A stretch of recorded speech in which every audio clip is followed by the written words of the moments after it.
하기 위해서 오신 여러분들을 주님의 이름으로 축복하고 환영합니다. 5월 이제 금요기도회 때는 무엇을 함께 나누려고 하는가 하면 이스라엘 왕들의 이야기를 통하여서 함께 은혜를 나누고자 합니다. 특별히 그 왕들의 모습 가운데 모범이 될 만한 것들은 우리가 본받고 또 잘못된 부분이 있다라면 우리들에게 반면 교사로 삼아서 함께 은혜를 나누어 보고자 합니다.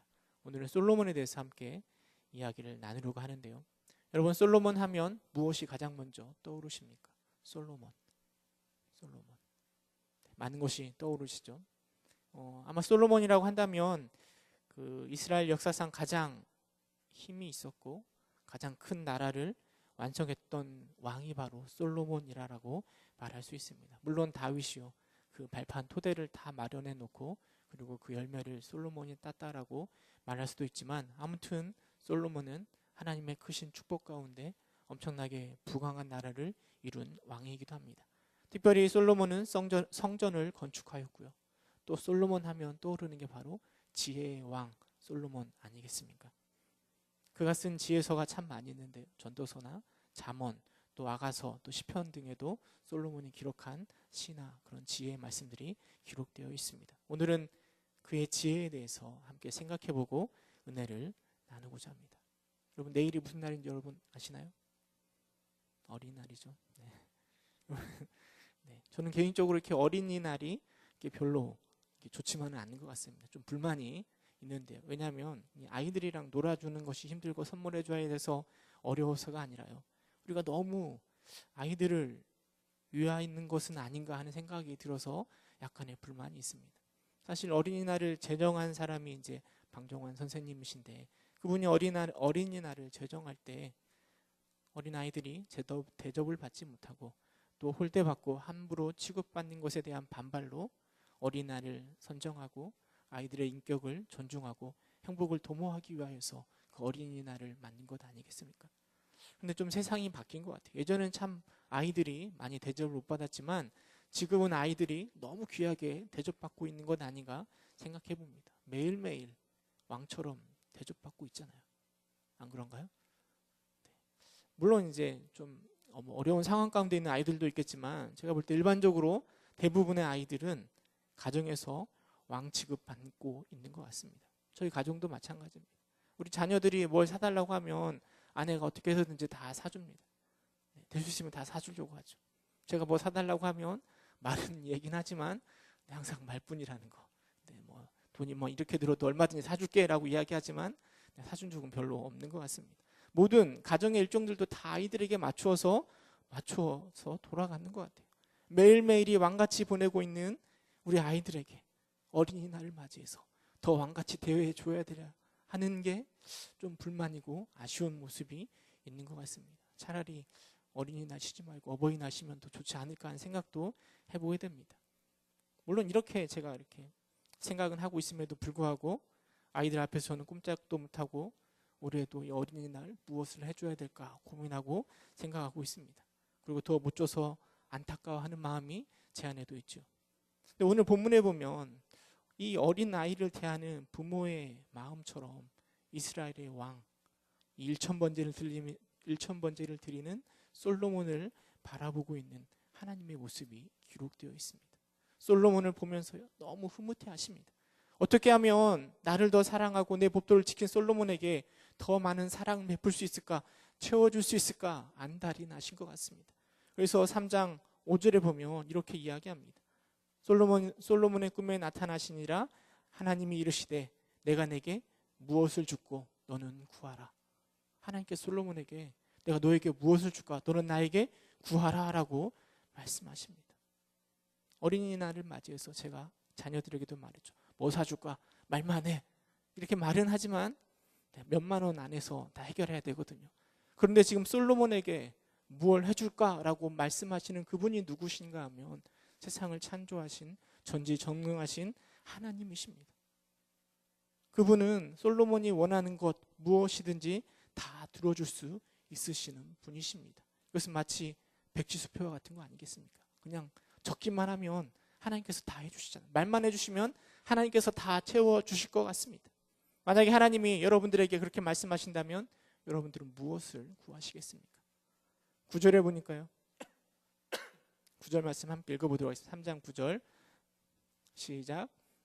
누가 주의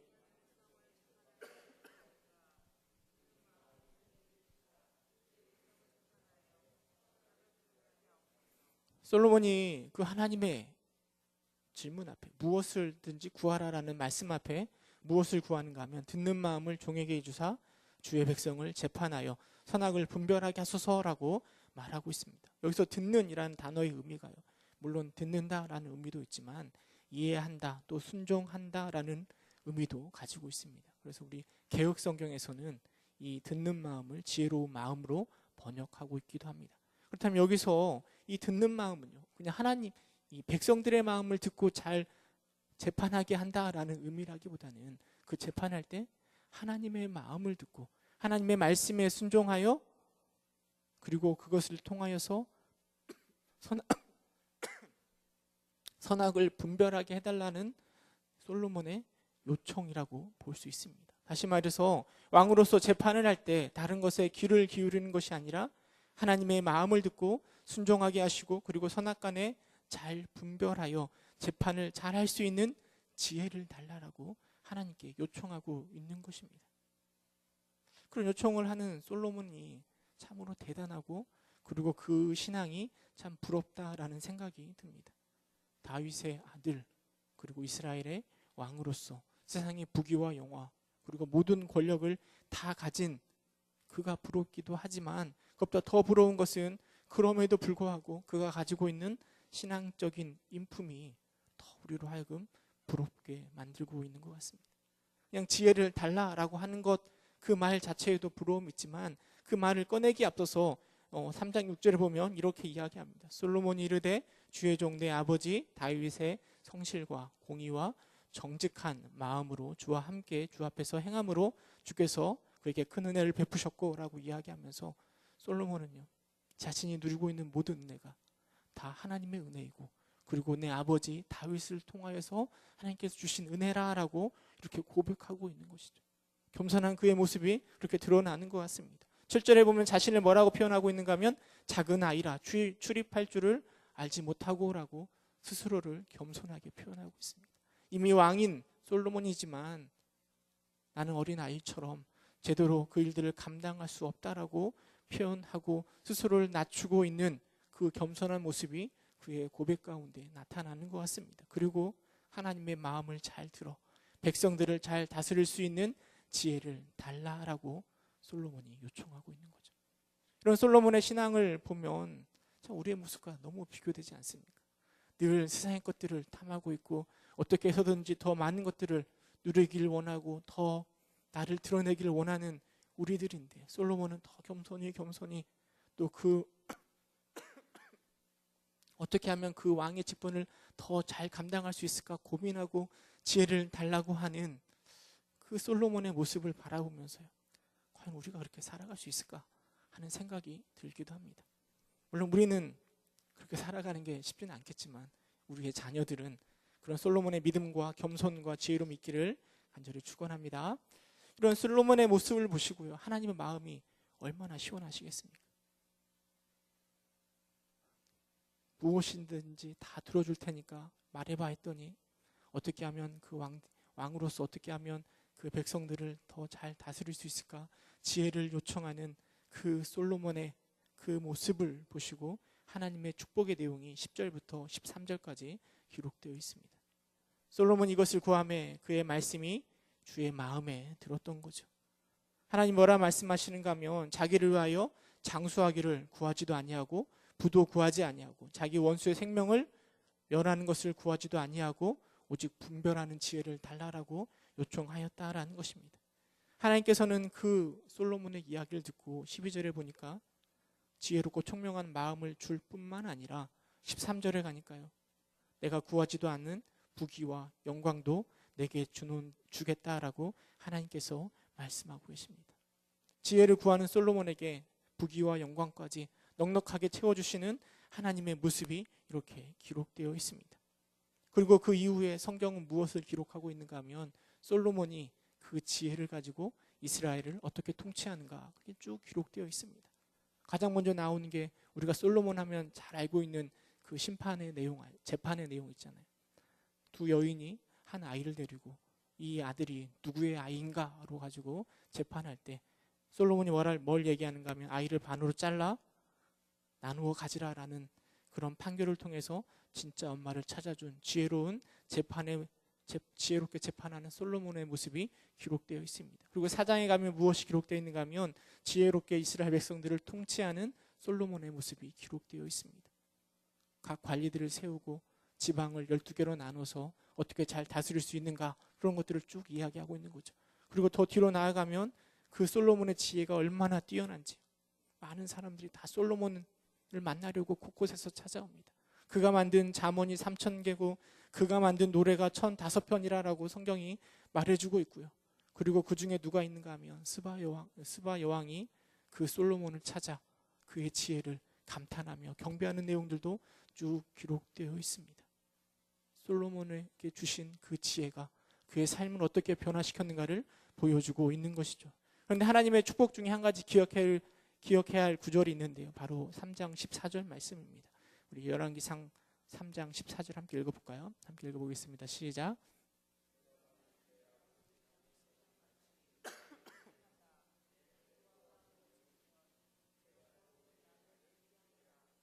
여러분, 이것이 바로 하나님께서 아낌없이 부어주신 그 복을 유지하는 비결이고 조건이 되는 것입니다. 이제는 하나님의 이 말씀을 따라 그렇게 살아가기만 하면 솔로몬에게는 복이 차고 넘치는 삶을 살아갈 수 있는 것입니다.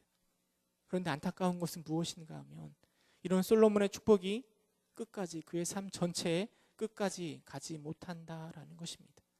솔로몬의 지혜는 성전도 재건하였고요. 성전도 건축하였고요. 왕궁도 건축하였고요. 나라를 어마어마하게 부강하게 만든 게 사실입니다. 그런데 그가 구했던 그 지혜가 결국은 솔로몬을 망가뜨립니다. 너무나 지혜로워서요. 하나님을 벗어나는 자리까지 솔로몬이 나아가는 겁니다. 저는 그것을 가짜 지혜라고 말하고 싶은데요. 여러분, 그런 가짜 지혜가 충만한 솔로몬이 무슨 일을 행했는가 하면 뒤에 보면 무엇을 행했는가 하면 10장쯤에 가면요.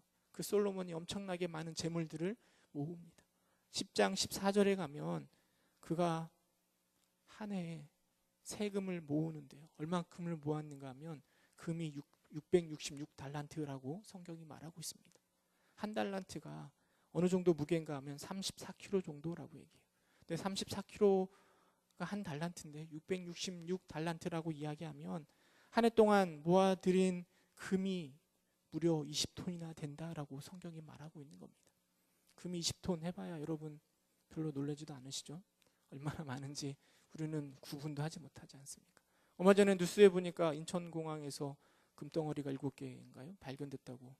그 금덩어리 하나가 1kg이라는데, 그런데 금덩어리 하나가 5천만 원이래요. 그런데 그게 20톤이 되려면 그 금덩어리 한 덩어리가 2만 개가 있어야, 2만 개가 있어야 20톤 되는 거 아니겠습니까? 어마어마한 돈을 솔로몬이 그렇게 세금으로 모아 드리고 있는 것입니다. 물론 이것을 거둬들이는 솔로몬의 입장에서는 이게 엄청난 복이 될 겁니다. 그러나 여러분, 이것을 내야 하는 백성들, 이웃 나라의 이방 민족들에게는 너무나 무거운 짐이 되는 겁니다. 아무튼 솔로몬의 지혜는 이 부강한 나라를 완성하기 위해서 이렇게 엄청난 액수의 세금을 거둬들이고 그 재정을 바탕으로 성전을 건축하고 왕궁을 건축하고 자기가 하고 싶은 일들을 돈 걱정 없이 다 이루어 나아갔습니다. 그러나 이 엄청나게 많은 재물을 거두어 드리는 것이 과연 지혜로운 것인가? 이것은 생각해 볼 필요가 있습니다. 왜냐하면 이스라엘이 나중에 솔로몬 이후에 분단되잖아요. 분단에 있어서 가장 큰 이유가 무엇인가 하면 그렇게 거두어 들인 이 세금이 문제가 되기도 하기 때문입니다. 또 솔로몬이 또 무엇을 하였는가 하면 엄청난 군사력을 모았습니다.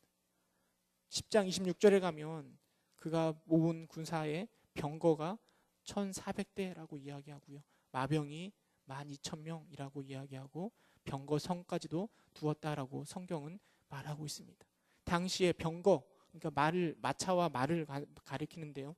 병거와 마병은 그 나라의 군사력을 대변한다라고 말할 수 있습니다. 솔로몬이 이렇게 막강한 군사력을 모으는 이유는 바로 자신의 힘을 과시하고 통치를 보다도 효율적으로 하며 자신을 대적하는 자들을 미연에 방지하기 위함이 아니겠습니까? 막강한 군사력, 그 힘을 가지고 나라를 더 힘있게 다스리려고 하는 것이죠. 북한이 핵을 포기하지 못한 이유도 그런 것 아니겠습니까? 군사력을 통하여 보다 더 높은 위치에 있으려고 하는 것이죠. 이런 막강한 군사력을 모으는 것은 왕으로서 참 지혜로운 행동이라 말할 수 있습니다. 그런데 이런 막강한 군사력은 신앙에 있어서 하나님을 의지하기보다는 그 병거와 마병을 더 의지하게 만든다라는 사실을 우리는 또한 기억해야 됩니다. 또 솔로몬이 어떤 일을 또 했었는가 하면 이방 여인과 결혼을 했습니다. 가장 먼저 결혼한 여인이 누군가 하면 바로 왕의 딸과 결혼했습니다. 그녀를 위해서 왕궁도 건설하였습니다. 이 결혼은 정략 결혼입니다. 외교적으로 보다 더 강한 협력을 위해서 결혼한 것입니다. 이스라엘이라는 나라가 부강해질수록 더 많은 외교적인 장치들이 필요하게 되는데요. 결국은 솔로몬이 후궁이 몇 명이었는가 하면 700명이라고 이야기합니다. 첩이 300명이었다라고 성경이 말해주고 있습니다. 이 여인들은요, 그냥 여인들, 동네 여인들이, 사랑하는 여인들이 아니라요, 각 나라의 공주들이고 정치적으로 그들을 외교적으로 그들과 더 협력하기 위해서, 효과적으로 다스리기 위해서 그들과 그런 결혼의 관계를 맺는 것입니다.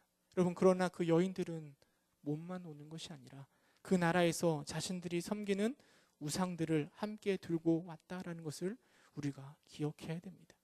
물론 솔로몬의 행동들은 외교적으로나 군사적으로나 그리고 경제적으로 매우 지혜로운 처신이라 말할 수 있습니다.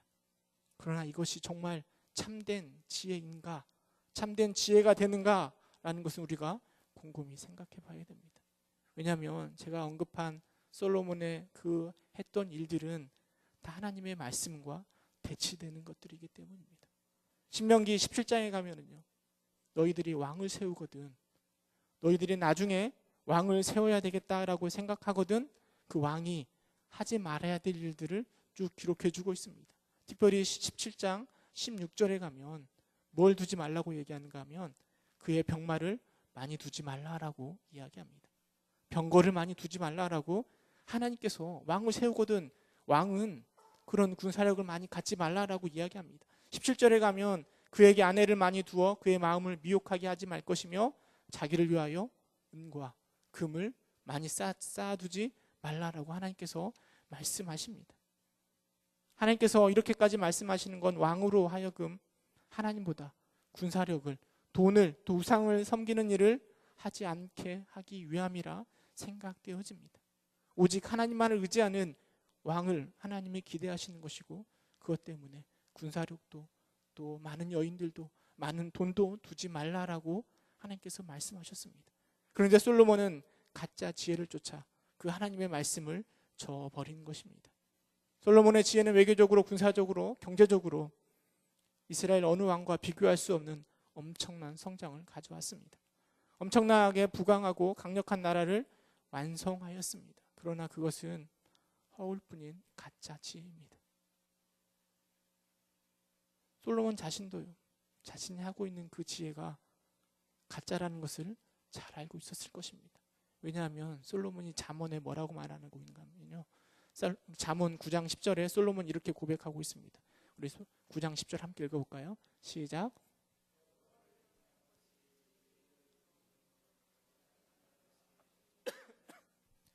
잠언을 누가 썼는가 하면 솔로몬이 적었거든요. 솔로몬이 기록한 건데요, 그가 뭐라고 고백하는가 하면 여호와를 경외하는 것이 지혜의 근본이라고 분명하게 말하고 있습니다. 여호와를 경외하는 것이 지혜의 근본이라는 것을 너무나 잘 알고 있는 솔로몬이지만, 그럼에도 불구하고 솔로몬은 그 지혜의 근본을 내버려 두고 세상의 지혜, 가짜 지혜를 쫓아 그렇게 행동하고 있는 것입니다.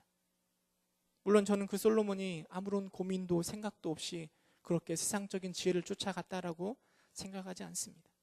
그가 쓴 성경 중에 전도서라는 것이 있는데요, 전도서에 보면 솔로몬이 뭐라고 고백하고 있는가 하면 전도서 1장 18절 함께 읽어볼까요? 전도서 1장 18절 함께 읽겠습니다. 시작.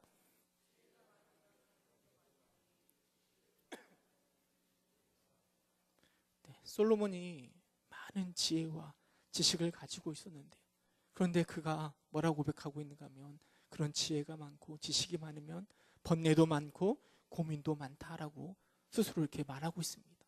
전도서도 솔로몬이 노년에 쓴 글이거든요.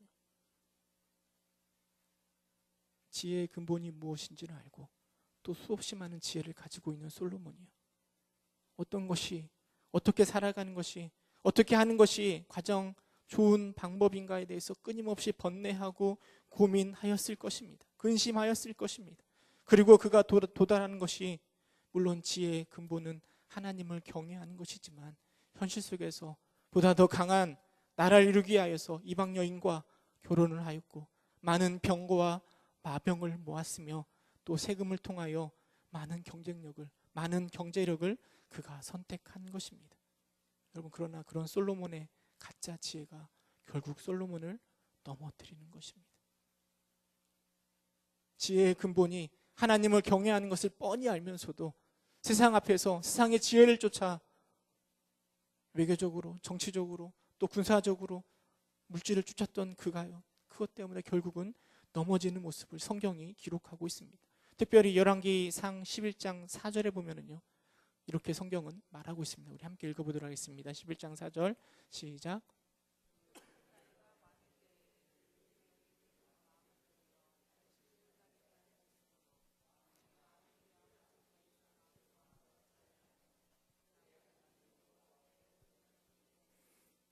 외교적인 장치로 수없이 하였던 정략 결혼들이요, 결국 솔로몬의 믿음을 흔든 것입니다.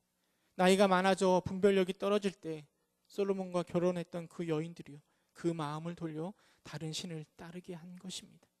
하나님 앞에서 온전하지 못한 자가 되도록 하는 것이고 여호와를 경외하는 것이 지혜의 근본인데, 그 자리를 떠나도록 솔로몬을 무너뜨리고 그리고 솔로몬을 유혹하고 있는 것입니다.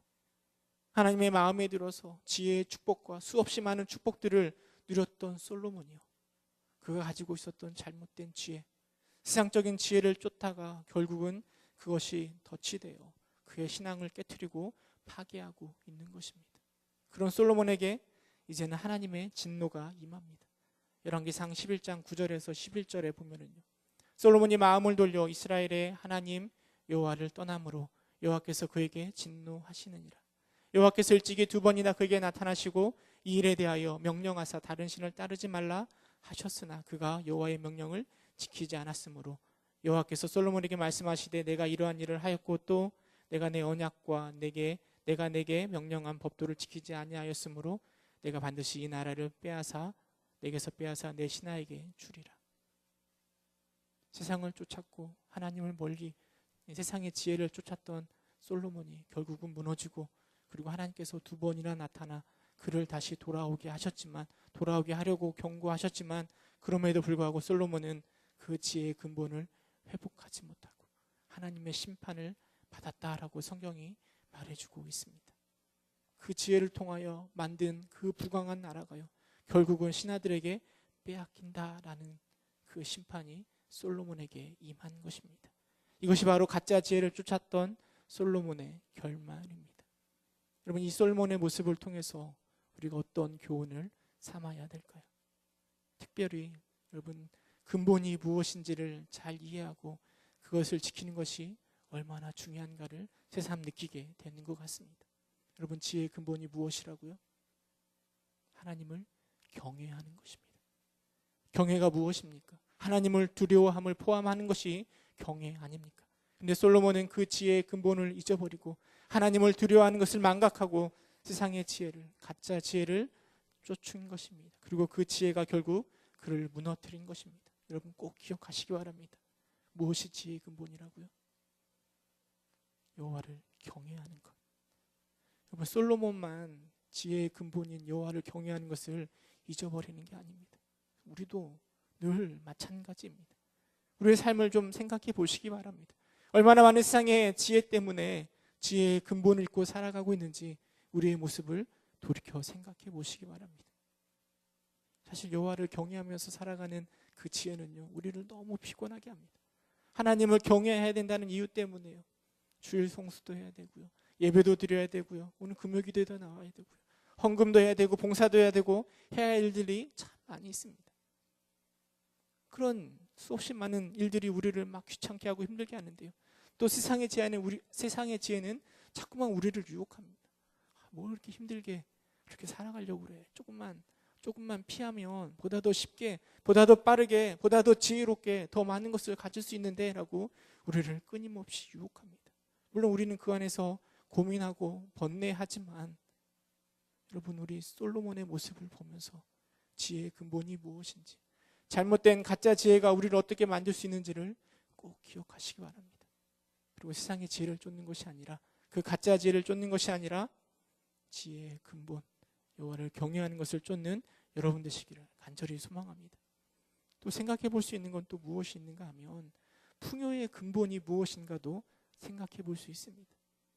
솔로몬이요, 지혜의 근본이 하나님을 경외하는 것을 너무나 잘 알고 있음에도 불구하고 가짜 지혜를 추구했던 것은요, 풍요의 근본이 무엇인지를 놓쳤기 때문이라 생각되어집니다. 3장 6절을 보면 솔로몬이 지혜를 강구하기 전에 뭐라 얘기하는가 하면 주께서 그에게 큰 은혜를 베푸셨고 주께서 또 그를 위하여 이 큰 은혜를 항상 주사라고 표현하면서요, 주님께서 은혜를 더하여 주셨고 복을 더하여 주셨고 풍요를 더하여 주셨다라고 고백하고 있습니다. 솔로몬이 처음에는요, 그 풍요의 근본이 하나님이라고 분명하게 잘 고백하였던 것 같습니다. 하나님이 계획하시고 하나님이 뜻하시지 않는 그런 풍요는 의미가 없는 것이죠. 하나님이 솔로몬에게 복을 주시겠다라고 말씀하실 때, 그 계획이 있을 때 솔로몬의 풍요는 의미가 있는 것입니다. 그러나 솔로몬에게 그 풍요 가운데 하나님의 뜻이, 하나님의 마음이 사라진다라면 그것들은 아무런 의미가 없는 것이죠. 우리는 자꾸 이것을 망각하는 것 같습니다. 하나님의 뜻과 하나님의 계획이 빠져버린 풍요로움은 아무런 의미가 없습니다. 그런데 우리는 세상에서 그 풍요로움만 쫓고 있지 않습니까? 그 풍요 속에 하나님이 없다라면 그것은 마치 금방 사라져버릴 먼지와 같다라는 것을 여러분 꼭 기억하시기 바랍니다. 풍요로움의 근본은 하나님께 있음을 기억하시기 바랍니다. 또 한 가지 생각할 근본은 바로 믿음의 근본이 무엇인가를 또 생각해 볼 필요가 있습니다. 여러분, 믿음의 근본은 바로 하나님의 말씀에 순종하는 것입니다. 솔로몬을 축복하시면서 하나님 뭐라 말씀하셨는가 하면 14절에 내가 만일 내 아버지 다윗이 행함과 같이 내 길을 행하며 내 법도와 명령을 지키면 내가 또 내 날을 길게 하리라 라고 말씀하셨습니다. 이것이 바로 복을 유지하는 누리는 길이라고 말씀드렸는데요, 수요일에도 우리 김현우 강사님이 행함이 없는 믿음은 죽은 믿음이라고 말씀하신 것처럼 말씀에 순종하는 것이 곧 저는 믿음의 근본이라 생각되어집니다. 물론 믿음이라는 것이 마음의 결정이라고 말씀드릴 수도 있지만 그 믿음의 근본은 그 결정된 것을 실천하는 것이고 행하는 것이고 순종하는 것입니다. 신명기의 말씀들, 왕으로 하지 말아야 할 일들을, 그 율법들을 솔로몬이 모를 리가 없습니다. 뻔히 다 알고 있음에도 불구하고 솔로몬은 결국 그 믿음마저 흔들고 그 율법을 지키지 않고 그 믿음마저 흔들려 우상신, 이방신을 섬기는 자리까지 나아간 것입니다. 귀신들도 예수님이 하나님의 아들임을 믿고 떠든다라고 성경이 말해주고 있습니다. 믿음이 진실되려면, 그 진실된 믿음이 되려면 그 안에 순종하고 행함으로 나아갈 때 그 믿음이 진실된 믿음이 되는 것입니다. 여러분, 하나님을 아는 것 중요합니다. 그러나 더 중요한 것은 아는 것을 나의 삶을 통해 실천하고 순종하는 것, 이것이 바로 믿음의 근본 아니겠습니까? 말씀을 맺도록 하겠습니다. 여러분, 지혜로운 솔로몬은 그 끝이 처음과 같지 않았습니다. 가짜 지혜가 진짜 지혜를 집어삼켜 버렸기 때문입니다. 여러분, 지혜의 근본이 무엇인지 기억하시기 바랍니다. 풍요의 근본이 무엇인지 기억하시기 바랍니다. 그리고 믿음의 근본이 무엇인지 기억하시기 바랍니다. 행하고 순종하는 믿음을 통하여서요, 하나님이 주시는 풍요의 복을 누리시고, 그리고 끊임없이 지혜의 근본인 하나님을 경외함으로 하나님의 복된 사람으로 살아가는 여러분 되시기를 주님의 이름으로 축원합니다. 함께 기도하도록 하겠습니다.